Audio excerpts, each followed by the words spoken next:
Hello everyone, मैं अनुज। दोस्तों, आप सभी का हमारे YouTube channel UPSC NCERT expert पर स्वागत करता हूं।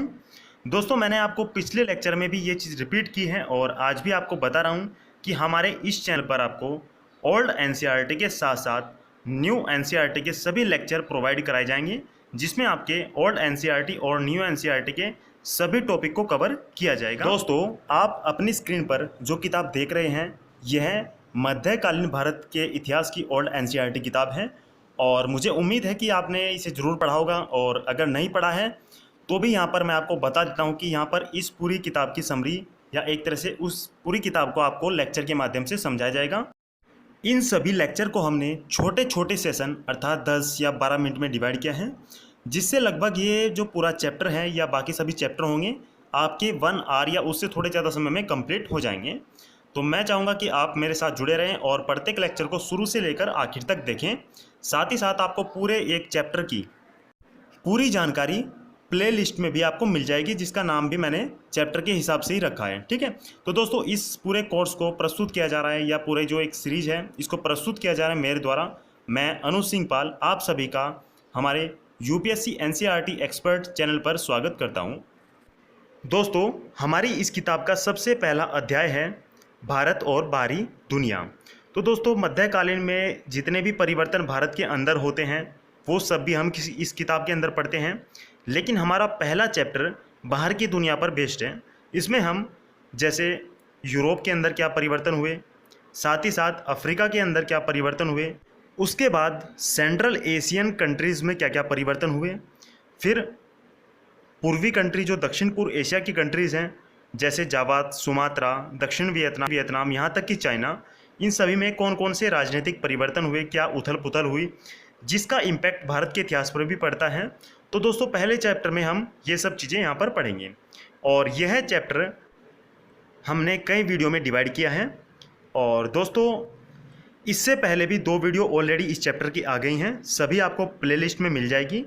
अगर आपने उन्हें अभी तक नहीं देखा है तो कृपया ज़रूर देखिए। दोस्तों, अब बात कर लेते हैं कि आज की इस वीडियो में हम क्या पढ़ेंगे। तो यहाँ पर हम यूरोप में सामंतवाद का उदय किस प्रकार से हुआ, क्या क्या उसकी विशेषताएं थी, इस प्रकार यहाँ पर हम सामंतवाद टॉपिक को पूरा कंप्लीट करेंगे। और जैसा कि आप सभी को पता होगा कि जब यूरोप का विखंडन हुआ तो पश्चिमी यूरोप का जो हिस्सा था वहाँ पर एक नई व्यवस्था का जन्म होता है और इस पूरी व्यवस्था को आप इस पिरामिड के माध्यम से समझ सकते हैं।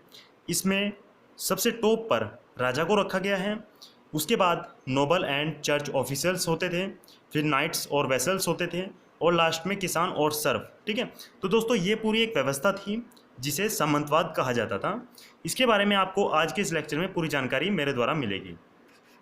दोस्तों, आगे बढ़ने से पहले मैं आपसे कुछ निवेदन करना चाहूँगा। जैसे अगर आपने मेरे चैनल को अभी तक सब्सक्राइब नहीं किया है तो यूपीएससी एनसीईआरटी एक्सपर्ट चैनल को यूट्यूब पर सब्सक्राइब कर लीजिए और अगर आपने अभी तक बेल आइकन को प्रेस नहीं किया है तो उसे ज़रूर दबाइए।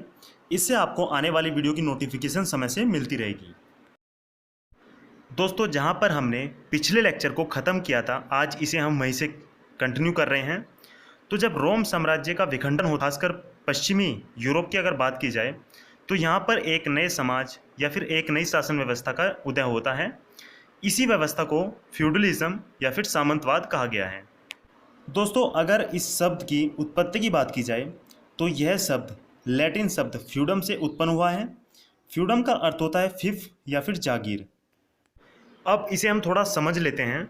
जैसा कि मैंने आपको पिछली वीडियो में बताया था कि पश्चिमी यूरोप पर कुछ रूस से आने वाली स्लाव जनजाति और जर्मन जनजातियों ने आक्रमण किया था और वहाँ पर चीज़ों को तहस नहस कर दिया था। तो दोस्तों, वहाँ पर क्या होता है कि जो प्राचीन रोम साम्राज्य की शासन व्यवस्था थी वो भी वहाँ पर समाप्त हो जाती है, क्योंकि नए लोग सत्ता में आते हैं। अब इस सत्ता में क्या होता है कि यहाँ पर कुछ नए सरदारों का उदय होता है। और दोस्तों, ये जितने भी सरदार थे ये सभी अपने अपने क्षेत्रों में बहुत ज़्यादा शक्तिशाली थे। ये सैनिक शक्ति के बल पर बहुत बड़े बड़े क्षेत्रों पर हावी थे और इन लोगों की शासन में भी बहुत ज़्यादा महत्वपूर्ण भूमिका रहती थी। तो इसलिए राजा क्या करता था कि इन छोटे सरदारों को अपने मातहतों के रूप में अपनी वफादारी की शपथ दिलाता था और उसके बदले में वह स्वीकार करता था कि सरदारों के प्रभाव में आने वाले इलाके उनकी जागीर हैं। तो सिद्धांत के तौर पर ये सभी लोग राजा के प्रति वफादार होते थे। इसमें क्या होता है कि कई बार कुछ गैर वफादार लोगों के लिए ये भी था कि राजा उनकी जागीरें छीन भी सकता था, हालांकि ऐसा कहीं पर देखने को नहीं मिलता है। तो दोस्तों इस प्रकार से इस नई शासन व्यवस्था में कुछ नए राजाओं का उदय होता है जो बड़े राजा के नीचे कार्य करते थे। ठीक है, इन नए राजाओं को सामंत और इस पूरी व्यवस्था को सामंतवाद कहा गया है। तो मुझे उम्मीद है कि इस प्रकार से आप ये पूरी व्यवस्था जो सामंतवाद थी इसे आप समझ गए होंगे। तो चलिए अब आगे बढ़ते हैं और सामंतवाद की कुछ विशेषताओं को जान लेते हैं। तो दोस्तों सामंतवाद की अगर विशेषताओं की बात कर ली जाए तो इसमें दो सबसे महत्वपूर्ण विशेषताएं थी, एक कर्षि दास्तव और दूसरा मैनर व्यवस्था। तो चलिए सबसे पहले हम कर्षि दास्तव के बारे में जानते हैं। दोस्तों अगर इन कर्षि दासों की बात की जाए तो इनका जीवन यापन इनके लॉर्ड या फिर स्वामी की जो ज़मीन होती थी उस पर पूरा एक तरह से निर्भर होता था। ये कर्षि दास भूमि को कोड़ने कमाने का काम करते थे।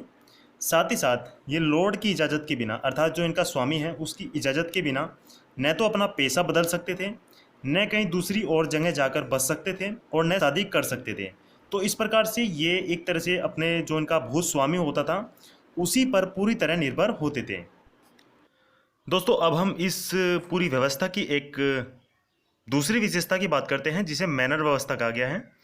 तो दरअसल अगर मैनर की बात की जाए तो मैनर एक दुर्ग होता था, एक इमारत होती थी जहाँ पर ये लॉर्ड रहते थे। और इन्हीं मैनरों के जो लॉर्ड होते थे वो, जैसे कि मैंने आपको ऑलरेडी पहले बता दिया है, कृषि दासों की सहायता से अपने खेतों की जो ज़मीन होती थी उस पर कार्य कराते थे। और साथ ही साथ मैनर की कुछ और जिम्मेदारियां भी होती थी। मैनर शांति व्यवस्था और न्याय, ये सब भी जो जिम्मेदारियां होती थी वो मैनर के पास ही होती थी। ठीक है दोस्तों, इन दो विशेषताओं के अलावा अब हम तीसरी विशेषता की तरफ बढ़ते हैं। तो दरअसल जो तीसरी विशेषता थी उसे यहाँ पर वीर योद्धा और नाइट कहा गया है। यूरोप की सामंती व्यवस्था की दूसरी विशेषता संबंध सैनिक संगठन प्रणाली से था। इस व्यवस्था का सबसे ज्वलंत प्रतीक घोड़े पर सवार एक वीर योद्धा होता था। दरअसल जैसा कि हमने आपको प्राचीन यूनान के बारे में बताया है, प्राचीन रोमन साम्राज्य के बारे में बताया है, तो वहाँ पर क्या होता था कि सेना के अंदर पैदल सैनिकों का बहुत ज़्यादा एक महत्वपूर्ण स्थान था। ये बड़ी बड़े सेनाएं इनके पास होती थी। लेकिन यहाँ पर ये बदल जाता है, क्योंकि जैसे कि मैंने आपको पहले भी बताया कि जब कोई भी कहीं पर भी कुछ परिवर्तन होता है तो उसका इम्पैक्ट केवल एक दिशा में नहीं होता है बल्कि अलग अलग क्षेत्रों में प्रभाव पड़ता है। अब यहाँ पर क्या होता है कि ये लोग अरबियों के संपर्क में आए होते हैं और अरबियों के पास बहुत बड़ी संख्या में घोड़े होते हैं, बहुत उच्च क्वालिटी के घोड़े होते हैं।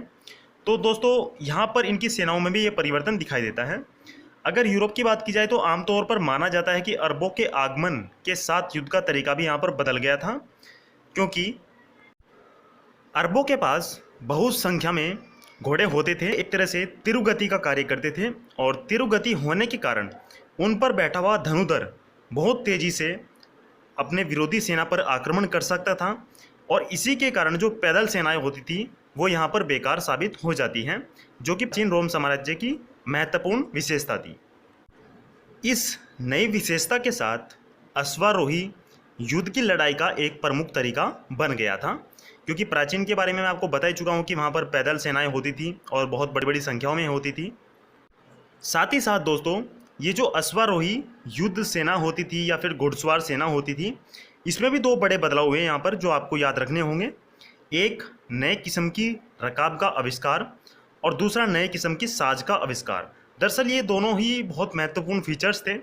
जैसे रकाब के कारण क्या होता था कि घोड़े के ऊपर बैठने वाला योद्धा अच्छे से अपने पैर जमाकर बैठ सकता था, जिससे वो सटीक तरीके से अपना भाला तलवार जो कुछ भी यूज़ करता था उससे अपने विरोधी पर अच्छे से आक्रमण कर सकता था। और बहुत तेज़ी से चूँकि घोड़ा चलता था तो उससे उसकी स्पीड भी बहुत तेज़ होती थी और वो एक तरह से स्थिर होकर अच्छे से बैठ सकता था, जो कि प्राचीन समय में एक रस्सी का प्रयोग करते थे तो उसमें पैर फंसाकर बहुत अच्छे से सैनिक अपनी ताकत का प्रयोग नहीं कर सकता था।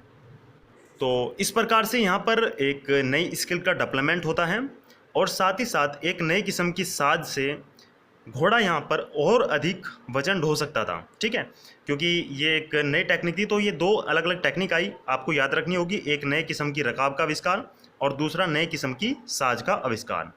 तो इस प्रकार से ये महत्वपूर्ण बदलाव था। और दोस्तों यहाँ पर एक और संगठन आता है जैसे कैथोलिक गिरजा संगठन। तो दोस्तों जैसे कि हमने आपको बताया कि यूनान के पूर्वी हिस्से में रूढ़िवादी गिरजा संगठन, जिसे ग्रीक ऑर्थोडॉक्स चर्च कहा गया है, वो एक्टिव था। और जो पश्चिमी था वहाँ पर ये कैथोलिक गिरजा संगठन एक्टिव था। ठीक है, तो जैसे ही रोम साम्राज्य का पतन होता है तो पतन के बाद पश्चिम में कोई भी शक्तिशाली साम्राज्य नहीं होता है। जो प्राचीन रोम साम्राज्य है वो तो एक तरह से पूरी तरह नष्ट हो जाता है यहाँ पर। तो कैथोलिक चर्च ने शासन के कुछ कार्य अपने हाथ में ले लिए थे यहाँ पर। और यह संगठन अब न केवल ईसाइयों का धार्मिक मुखिया था, बल्कि इसने काफ़ी कुछ राजनीतिक और नैतिक सत्ता भी अपने हाथों में ले ली थी। तो दोस्तों यहाँ पर कुछ नए ऐसे ही संगठन या मठों की स्थापना होती है, और ये अधिकतर जो व्यापारी लोग होते थे या फिर राजा लोग होते थे, उनके दान के द्वारा दी गई संपत्ति अर्जित करते थे, और अपने आप को इन्होंने कई हद तक शक्तिशाली भी कर लिया था। तो साथ ही साथ इन्होंने फ्यूडल जो लॉर्ड होते थे उन्हीं की तरह कार्य करना शुरू कर दिया था। इसीलिए आपको ये भी पता होना जरूरी है कि अगर यहाँ पर सामंतों के अलावा किसी के पास ताकत थी तो वो ऐसे मठों और संघों के पास भी थी, जो धार्मिक आधार पर एक तरह से उत्पन्न हुए थे। और इन्होंने कई बार तो लेके यहाँ पर जो फ्यूडल लॉर्ड होते थे और साथ ही साथ ये कैथोलिक गिरजा संगठन या कुछ अन्य संगठन थे, इनमें सत्ता को लेकर आपस में टकराव भी होता था। तो दोस्तों इस प्रकार से ये पूरी सामंतवादी व्यवस्था थी जो मैंने आपको बता दी है।